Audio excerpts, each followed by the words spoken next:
사사기 15장. 얼마 후 밀 거둘 때에 삼손이 염소 새끼를 가지고 그의 아내에게로 찾아가서 이르되 내가 방에 들어가 내 아내를 보고자 하노라 하니 장인이 들어오지 못하게 하고 이르되 내가 그를 심히 미워하는 줄 알고 그를 내 친구에게 주었노라. 그의 동생이 그보다 더 아름답지 아니하냐 청하노니 너는 그를 대신하여 동생을 아내로 맞이하라 하니 삼손이 그들에게 이르되 이번엔 내가 블레셋 사람들을 해할지라도 그들에게 대하여 내게 허물이 없을 것이니라 하고 삼손이 가서 여우 300마리를 붙들어서 그 꼬리와 꼬리를 메고 회를 가지고 그 두 꼬리 사이에 한 회를 달고 회에 불을 붙이고 그것을 블레셋 사람들의 곡식 밭으로 몰아들여서 곡식당과 아직 배지 아니한 곡식과 포도원과 감람나무들을 사른지라. 블레셋 사람들이 이르되 누가 이 일을 행하였느냐 하니 사람들이 대답하되 딥나 사람의 사위 삼손이니 장인이 삼손의 아내를 빼앗아 그의 친구에게 준 까닭이라 하였더라. 블레셋 사람들이 올라가서 그 여인과 그의 아버지를 불사르니라. 삼손이 그들에게 이르되 너희가 이같이 행하였은즉 내가 너희에게 원수를 갚고야 말리라 하고 블레셋 사람들의 정강이와 넓적 다리를 크게 쳐서 죽이고 내려가서 에담 바위 틈에 머물렀더라. 이에 블레셋 사람이 올라와 유다의 진을 치고 레이에 가득한지라. 유다 사람들이 이르되 너희가 어찌하여 올라와서 우리를 치느냐. 그들이 대답하되 우리가 올라온 곳은 삼손을 결박하여 그가 우리에게 행한 대로 그에게 행하려 함이로라 하는지라. 유다 사람 3,000명이 에담 바위 틈에 내려가서 삼손에게 이르되 너는 블레셋 사람이 우리를 다스리는 줄을 알지 못하느냐.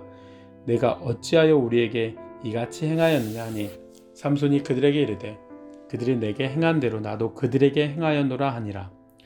그들이 삼손에게 이르되 우리가 너를 결박하여 블레셋 사람의 손에 넘겨주려고 내려왔노라 하니 삼손이 그들에게 이르되 너희가 나를 치지 아니하겠다고 내게 맹세하라 하매 그들이 삼손에게 말하여 이르되 아니라 우리가 다만 너를 단단히 결박하여 그들의 손에 넘길 뿐이요 우리가 결단코 너를 죽이지 아니하리라 하고 새 밧줄 둘로 결박하여 바위 틈에서 그를 끌어내니라. 삼손이 레이의 이름에 블레셋 사람이 그에게 마주 나가며 소리를 지를 때 여호와의 영이 삼손에게 갑자기 임하심에 그의 팔 위에 밧줄이 불탄 삼과 같이 그의 결박되었던 손에서 떨어진지라. 삼손이 나귀의 새 턱뼈를 보고 손을 내밀어 집어들고 그것으로 1,000명을 죽이고 이르되 나귀의 턱뼈로 한 더미 두 더미를 쌓았으며 나귀의 턱뼈로 내가 1,000명을 죽였도다 하니라. 그가 말을 마치고 턱뼈를 자기 손에서 내 던지고 그곳을 라맛 레이라 이름하였더라. 삼손이 심히 목이 말라 여호와께 부르짖어 이르되 주께서 종의 손을 통하여 이 큰 구원을 베푸셨사오나 내가 이제 목말라 죽어서 할례 받지 못한 자들의 손에 떨어지겠나이다 하니 하나님이 레이에서 한 우묵한 곳을 터뜨리시니 거기서 물이 솟아 나오는지라. 삼손이 그것을 마시고 정신이 회복되어 소생하니 그러므로 그 샘 이름을 에낙고레라 불렀으며 그 샘이 오늘까지 레이에 있더라. 블레셋 사람의 때에 삼손이 이스라엘의 사사 하늘에 계신 우리 아버지여 이름이 거룩히 여김을 받으시오며 나라가 임하옵시며 뜻이 하늘에서 이룬 것 같이 땅에서도 이루어지이다. 오늘날 우리에게 일용할 양식을 주옵시고 우리가 우리에게 죄 지은 자를 사하여 준 것 같이 우리 죄를 사하여 주옵시고 우리를 시험에 들게 하지 마옵시고 다만 악에서 구하옵소서.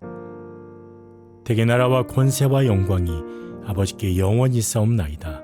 아멘.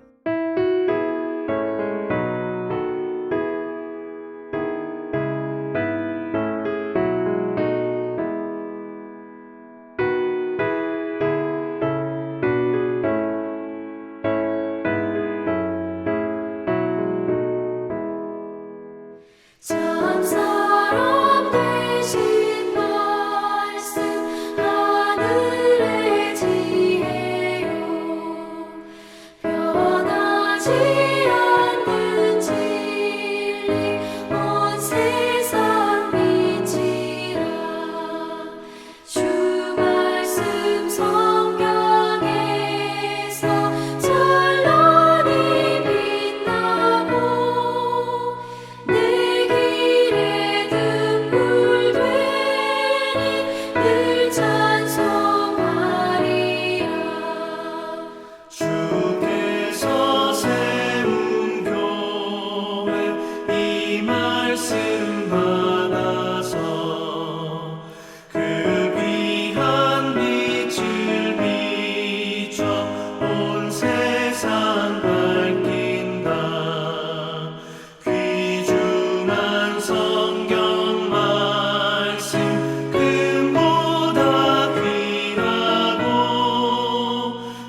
오늘 우리에게 주시는 하나님 말씀은 요한복음 6장 16절에서 29절 본문 중 27절부터 29절입니다. 썩을 양식을 위하여 일하지 말고 영생하도록 있는 양식을 위하여 하라. 이 양식은 인자가 너희에게 주리니 인자는 아버지 하나님께서 인치신 자니라. 그들이 묻되 우리가 어떻게 하여야 하나님의 일을 하오리이까? 예수께서 대답하여 이르시되 하나님께서 보내신 일을 믿는 것이 하나님의 일이니라 하시니. 아멘. 하나님의 크신 은총 가운데 평안하고 강건한 하루 되시기를 축복합니다. 여러분, 믿음이란 무엇이라 생각하십니까? 믿음은 하나님과의 관계입니다. 하나님을 믿고 그 하나님을 알아가는 것이 믿음 생활입니다. 오늘도 말씀을 통하여 새롭게 하나님을 깨닫고 알아가시는 하루가 되시기를 바랍니다. 오병이어를 경험한 무리들이 예수님을 찾아 헤매입니다.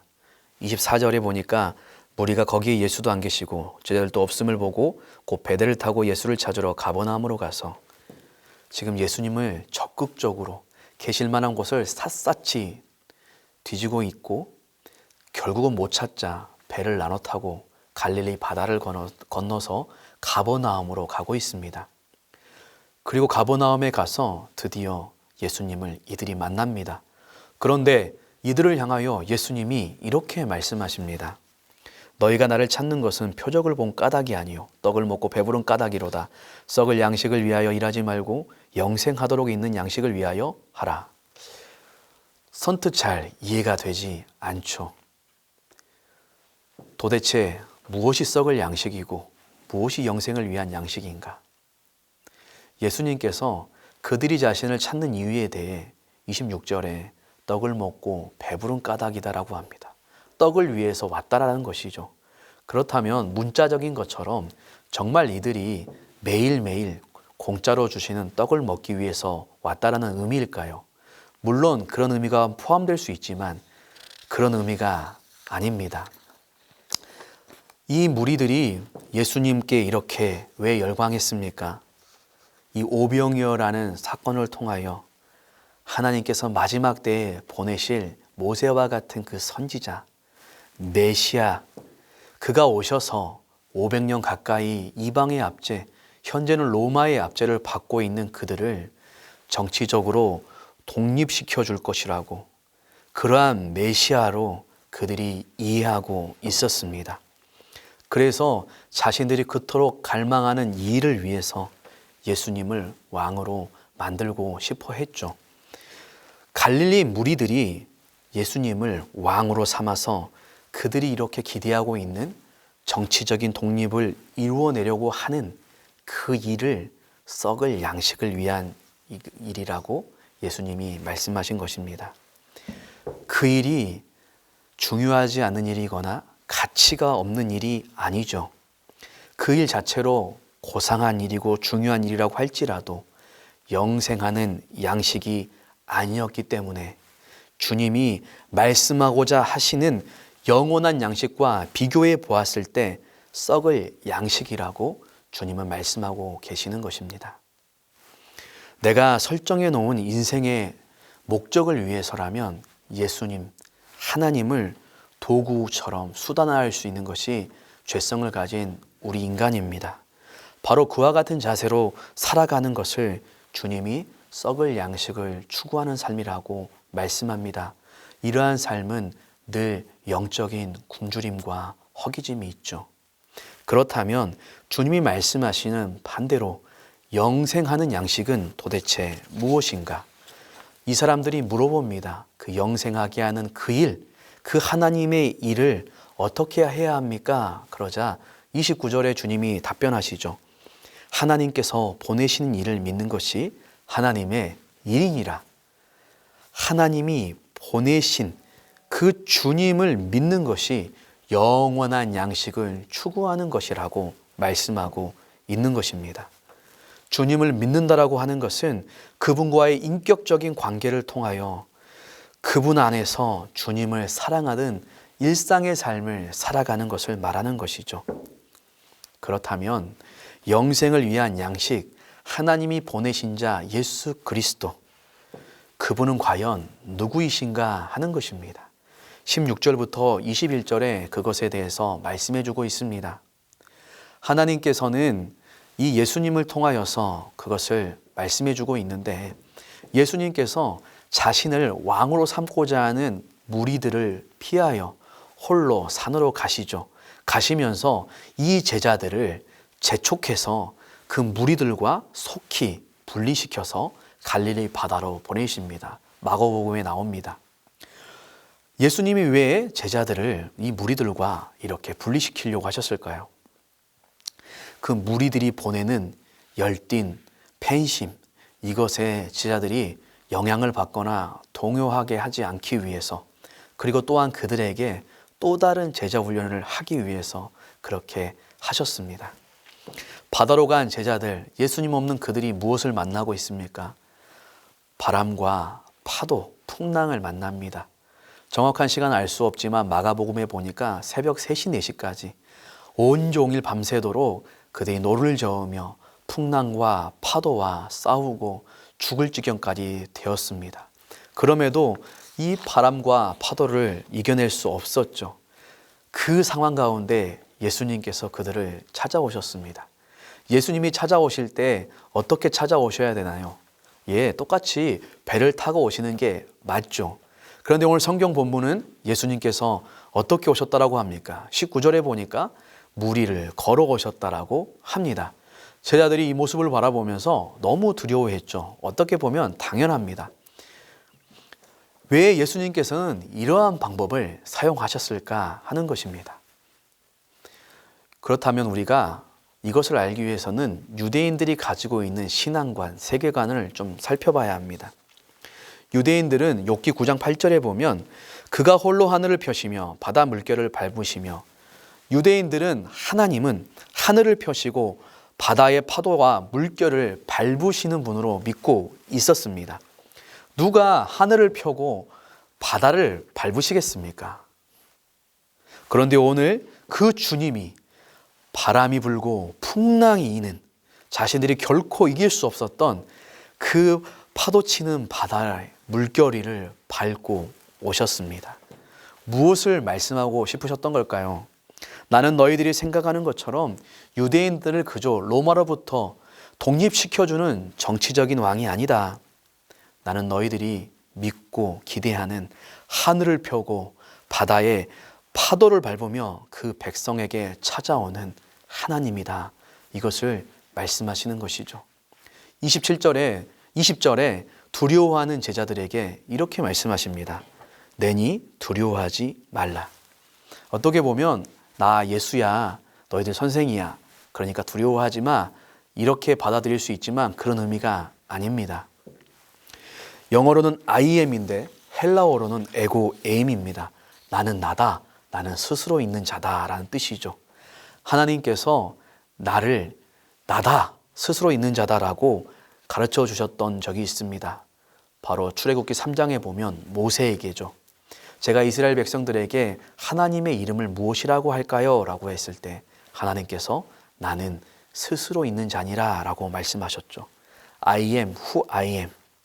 나는 너희들과 근본적으로 다른 피조물과는 다른 창조주야 라는 뜻입니다. 그런데 이것을 헬라어로 번역하면 에고 에임입니다. 나는 나다. 요한복음에 특히 예수님이 누구신지에 대해서 드러낼 때 나는 나다, 에고 에이미로 드러내고 있습니다. 지금 예수님께서 구약의 출애굽의 역사를 이뤄내었던 바로 그 하나님, 바다를 밟고 오실 수 있는 그 창조주 하나님이신 것을 제자들에게 가르쳐 주고 있는 것입니다. 자신이 진정으로 누구인지를 오해하고 있는 이 군중들과 분리시켜서 제자들에게 이것을 말씀해 주고 있는 것이죠. 그러면서 풍랑과 파도 가운데 있는 그들을 찾아가신 것입니다. 이 경험이 훗날 제자들에게 엄청난 위로와 힘이 되었을 겁니다. 1세기의 로마의 압제의 상황에서 복음을 전하는 것이라는 것은 인생의 비바람과 풍랑을 만나는 일입니다. 그러한 순간마다 이들이 이 밤에 찾아오셨던 그 주님을 떠올리지 않았겠습니까? 이 세상의 모든 것들을 통제하시고 통치하시는 그분이 나의 스승님이 뿐만 아니라 그분 하나님께서 내가 믿고 고백하는 주님이시다 라고 그들에게 위로와 힘이 되었겠죠. 이 모습 또한 오늘을 살아가는 우리의 모습과 오버랩이 됩니다. 세상에 거친 파도와 맞서드나 고생하고 있는 우리 자신의 백성들을 향해 친히 파도를 다스리시며 파도를 밟으며 다가오시는 창조주요 구속주이신 그 주님, 이 모습이 너무나 감사합니다. 왜냐하면 힘든 우리의 인생살이 파도 맞고 그 한가운데 살아가는 우리에게도 오늘도 지금도 그 주님이 찾아오실 것이라는 것을 말씀해 주기 때문입니다. 우리의 삶 속에 만나는 다양한 파도를 다스려 주실 것이기 때문이죠. 오늘 본문은 오병이어 사건과 이 바다를 걸어오시는 주님의 이야기를 연속적으로 배열하면서 이렇게 묻고 있습니다. 여러분에게 우리 예수님은 진정으로 누구십니까? 여러분은 왜 예수님을 찾고 있습니까? 여러분, 우리가 원하는 바를 성취하고 도와주셔야 되는 협력자나 꼭두각시처럼 주님을 찾고 계십니까? 아니면 내 삶의 모든 것들을 내어드리고 그분 앞에 엎드려 순종해야 하는, 우리가 믿고 따라야 되는 창조주와 구속주 하나님으로 주님을 찾고 계십니까? 신앙이란 주어가 나에서 그분으로 바뀌는 것이라고 담임 목사님 주일 설교를 통하여 말씀하셨었죠. 사랑하는 성도님들, 영생을 위한 양식, 창조주요 구속주이신 하나님이 보내신 자 예수님, 이 땅에 오신 그 예수님, 바다와 파도를 밟고 오신 그 예수님을 믿는 것이라고 했습니다. 우리 인생살이 가운데 진짜 바람과 파도를 헤치고 오시는 주님을 만날 수 있기를 바랍니다. 마지막으로 질문해 봅니다. 사랑하는 성도님들, 여러분은 오늘 썩을 양식을 위해서 주님을 찾고 계십니까? 아니면 영원한 이 양식을 위해서 주님을 찾고 계십니까? 기도하겠습니다. 하나님 아버지, 오늘 말씀을 통하여 우리의 자신의 마음과 삶을 돌아보게 하시니 감사합니다. 우리가 하나님과 예수님을 찾을 때 썩을 양식을 위해 찾고 있진 않는지 돌아보며 우리의 삶을 회개합니다. 하나님의 은혜 가운데 보내신 예수님을, 영생을 위한 양식으로 보내신 예수님을 나의 인생의 주님으로 믿고 고백하며 그분을 사랑하며 그분 안에서 행함으로 새롭게 주님을 깨닫고 주님을 위한 하나님의 일을 살아가는 우리 귀한 성도님들 한 사람 한 사람 될 수 있도록 도와주시옵소서. 주님, 오늘 제자들을 따로 떼어셔서 그 예수님이 누구신지를 말씀해 주시니 감사합니다. 오늘 우리의 삶이 녹록지 않습니다. 비바람치고 파도와 풍랑이 가득합니다. 제자들에게 바람과 파도를 밟으시며 잔잔케 하시며 찾아오셨던 주님, 오늘 우리 인생의 풍랑 가운데 찾아오셔서 우리 인생의 파도를 잠잠케 하시고 주의 평강과 기쁨으로 채워 주옵소서. 예수님의 이름으로 기도합니다. 아멘.